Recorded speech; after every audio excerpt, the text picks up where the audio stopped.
Salut à toi, j'espère que tu pètes la forme, moi comme d'hab, hein, au top, la forme. Donc ici, je vais te présenter dans cette vidéo donc 4 de mes espèces, de mes sorts. Donc on va commencer ici avec les messors minors. Alors ici, elle me venait, donc c'était une petite colonie qu'une personne vraiment super sympa m'avait offert. Ah non, celle-là, pardon, celle-là je l'ai payée, mais vraiment un très petit prix, hein, c'était donné pour cette colonie. Donc elle avait déjà des problèmes, donc j'ai essayé de la relancer. Là j'ai des œufs et des petites larves, donc c'est probablement relancé. Mais en fait avec cette colonie j'ai toujours un petit problème. C'est que la reine est tout le temps dans l'aire de chasse, avec quasi toutes les ouvrières. Et en fait elles rentrent toutes dans le tube seulement la nuit. Donc la nuit je les vois toutes qui sont là dans le tube. Et puis la journée elles sont tout le temps toutes dehors en train de se promener, de faire des trucs de fourmis, voilà. Donc ici c'est vraiment une espèce qui est magnifique, hein. Comme je l'ai dit, donc j'ai encore des œufs, j'ai eu une ponte fraîche, donc c'est possible qu'elle reparte. Après donc c'est sans certitude, hein. Je leur ai proposé un tube sec, un tube humide, comme ça je leur laisse un peu le choix. Les graines, vous voyez, les entassent dans l'aire de chasse, ne les rentrent même pas. Donc voilà, elle me fait un gros bordel avec le coton, hein. Ça c'est des messors bien sûr. Donc voilà, je ne vais pas trop rester sur elle, comme je ne sais pas faire de macro. Mais donc voilà, après je vais vous parler de mes messors capitatus, et pour terminer on aura deux petites espèces, qui sont assez grandes quand même, hein. En fait non identifiées, que vous avez déjà vu sur la chaîne. Nous voici donc chez les messors capitatus. Donc comme je le redis à chaque fois, faut pas oublier que la reine a perdu les 2/3 de sa colonie anciennement, hein. Donc il me restait plus que les médias et les petits majors. Donc ici elle a bien réussi à repartir, hein. Donc, vous voyez, il y a quand même pas mal d'ouvrières dans l'aire de chasse, dans le nid aussi. Je devais avoir plus qu'une dizaine d'ouvrières, j'étais à 30 avant. Et puis là, elle est repartie de plus belle pour la fin d'année passée. Et ici, je vais te montrer en macro, elle a déjà bien redémarré son année. Voilà ces magnifiques fourmis en macro. Donc là, on peut déjà revoir des belles larves. Ici, dans le coin, pareil. Là, on peut voir une énorme larve et puis tout le reste du couvain. Donc j'ai déjà des nymphes, je pense. J'en ai déjà vu une ou deux. Et j'ai... Ah bah voilà, on en voit une, et j'ai une très belle ponte juste là dans les mandibules d'une ouvrière qui vient de partir avec. Et également une deuxième là. Donc voilà, j'ai deux belles pontes. Waouh, le focus est vraiment dégueulasse, hein. Je vais essayer de frotter peut-être là.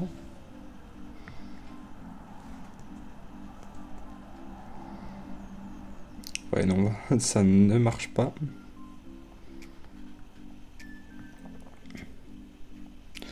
Je ne sais pas trop pourquoi ça fait cette qualité là. C'est pas fou. Mais donc voilà, on peut voir qu'il reste vraiment quand même pas mal de belles larves. J'ai de la ponte, une belle grosse larve. Donc franchement, c'est un très bon début d'année, je pense. Donc pour celle-ci, c'est la première année où je fais une vraie diapose, hein. Donc pour la plupart de mes colonies, il y a seulement l'année passée où il y en a quelques-unes qui ont eu une vraie diapose au frais. Mais pour les autres, je ne fais pas de vraie diapose au frais. En fait, je fais juste un repos hivernal. Parce que la diapose, à la base, c'est parce que les fourmis n'ont pas le choix, hein. Faut bien se dire que s'ils faisaient toute l'année 40 degrés, eh ben, elles resteraient actives toute l'année. Mais donc ici, ça permet à la reine de faire une pause. Et donc elle profite de pouvoir faire une pause quand il fait frais, que l'activité ralentit. Mais dans nos élevages, c'est mon avis, hein, tout le monde n'est pas d'accord, mais pour moi la diapose vraiment au froid n'est pas nécessaire. Un repos à température ambiante où la reine arrête de pondre, ça oui on est bien d'accord, ça peut être bien utile à la reine pour qu'elle puisse vivre notamment plus longtemps peut-être, de pouvoir se reposer chaque année. Donc voilà. Comme je vous le disais, hein, je sais que tout le monde n'est pas de cet avis, il y en a qui disent que la diapose est ultra importante et tout. Et moi je... Voilà. Du coup vous connaissez mon avis. Donc ici, cette reine me venait de chez Fourmiome, si je dis pas de bêtises. Donc ça fait déjà je l'ai depuis le tout début en fait. Hein. Ça va faire 2 ou 3 ans. Je pense que ça va faire 3 ans bientôt que... Bah ouais non. Non, en fait ça fait 2 ans plus ou moins maintenant que je l'ai. Donc je l'avais eu reine seule. Et donc comme je vous l'ai dit, elle avait perdu quand même 25-30 ouvrières. Donc ça n'avait pas été à ce moment-là, j'avais plus de couvain et tout ça. Donc sans ça, je pourrais déjà être, à mon avis, à plus d'ouvrières que ce que j'en ai là. Mais c'est quand même un bon début, donc elles sont bien parties. Pour l'instant, dans les colonies qui me restent, il reste aussi mes Messor Barbarus que j'ai depuis le tout début quasi. Elles, en fait, elles ont subi un peu toutes les erreurs de débutants possibles. Voilà, donc malheureusement, elles se développent vraiment pas bien. Donc là j'essaye de les sauver un peu, hein. Il leur reste quelques larves, je pense que j'ai vu une petite ponte de début d'année. Là je ne vous les montre pas dans cette vidéo là parce que ce sera l'objet d'une future vidéo. Mais donc voilà, je vous expliquerai les erreurs que j'ai faites et comme ça permettra sûrement à certains de ne pas faire les mêmes. Voilà, donc on va passer sur la prochaine espèce. Nous voilà donc chez les Messor SP Corse. Donc vraiment, pour l'instant, celle-ci c'est celle qui se développe le moins bien, mais elle commence doucement. Donc pour rappel, je les ai eu de la même personne qui m'a vendu les Messor Minor pour rien du tout. Hein, encore tout grand merci à lui. Donc celle-ci il me les a donnés, ces deux-là. Donc moi je pense que c'est deux espèces différentes. Mais donc Frédéric, hein, voilà son prénom, qui me les a donnés, a réussi à en identifier plusieurs autres, car donc il n'en avait pas qu'une, hein, vous vous en doutez. Il les a identifiés grâce à Antarium avec des spécialistes, pardon, donc de l'identification. Donc voilà, ils les ont identifiés comme Messor Wasmani. Je vais faire pareil avec ces deux-là pour voir un petit peu s'ils savent me dire. Donc voilà, ici je vous avoue, je vais vous montrer après les différences et ce qui fait pour moi que ce n'est pas les deux mêmes espèces.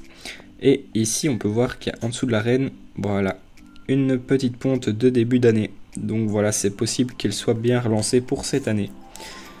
Je ne vais pas m'attarder dessus, je vais vous passer la suivante et puis je ferai un petit comparatif pour que vous puissiez voir les différences. Voilà, c'est la deuxième, donc qui a déjà beaucoup plus d'ouvrières, hein, comme vous pouvez le voir. Il lui reste 2 larves de l'année passée et comme tu peux le voir aussi une belle ponte de début d'année. Alors déjà là, à l'œil, comme ça, après avoir vu la première, je pense que vous pouvez déjà remarquer quelques différences, hein, notamment sur l'abdomen. Donc on voit bien que les poils sont, j'ai l'impression, plus longs et qu'il y a plus de reflets dorés, notamment aussi sur les ouvrières, donc sur la tête aussi, donc, et même le thorax, hein, en fait, partout. Donc voilà, je vais essayer de les identifier sur Antarium et on verra bien. Donc voilà un peu leur graine, elles me foutent le bordel ici. Hein. Hop, donc voilà, je vais venir coller l'autre pour pouvoir vous montrer un peu la différence qu'il y a.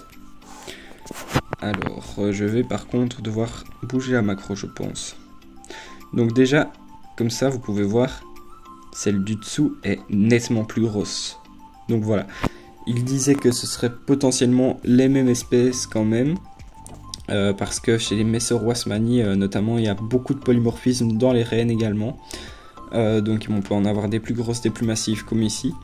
Mais franchement, une différence pareille, je ne pense pas quand même, hein, parce que celle-ci a facilement 3 mm en plus, hein, même plus, 3-4 mm. Donc voilà. Les antennes des ouvrières me paraissent également un petit peu plus longues chez celle-ci et un petit peu plus dorées sur le bout. Donc voilà, c'est peut-être moi qui rêve, hein, mais... Donc voilà, j'ai vraiment l'impression que c'est pas les mêmes. Après, toujours sans certitude, hein, quand on regarde également les pattes de la reine, vous voyez les pattes, elles sont dorées chez celle-ci. Chez celle-ci, très légèrement sur le bout, mais ici c'est plutôt sur les tibias, enfin si on peut appeler ça des tibias chez les fourmis.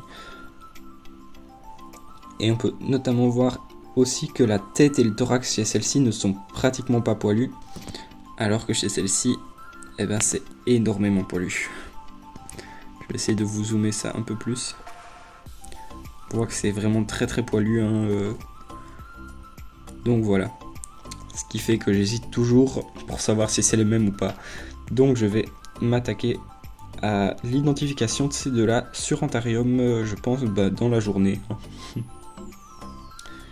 Donc voilà, c'est la fin de cette vidéo malheureusement. Donc si t'as aimé, n'hésite pas à mettre un petit pouce bleu, hein. Toujours aussi les commentaires, hein, je vous lirai jamais assez.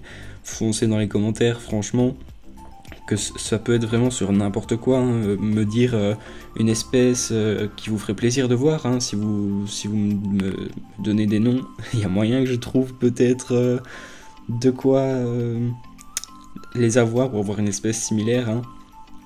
Donc il y a toujours moyen de trouver le bon plan.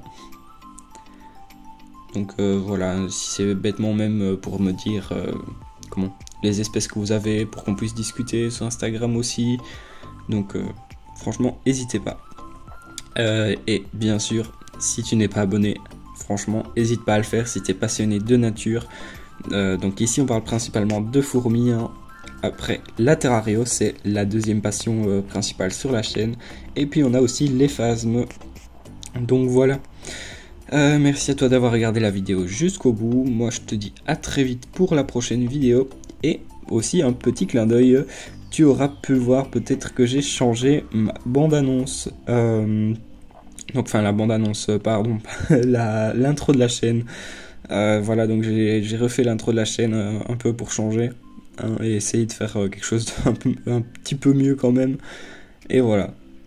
N'hésite pas à me dire ce que t'en penses en commentaire. Allez, ciao ciao.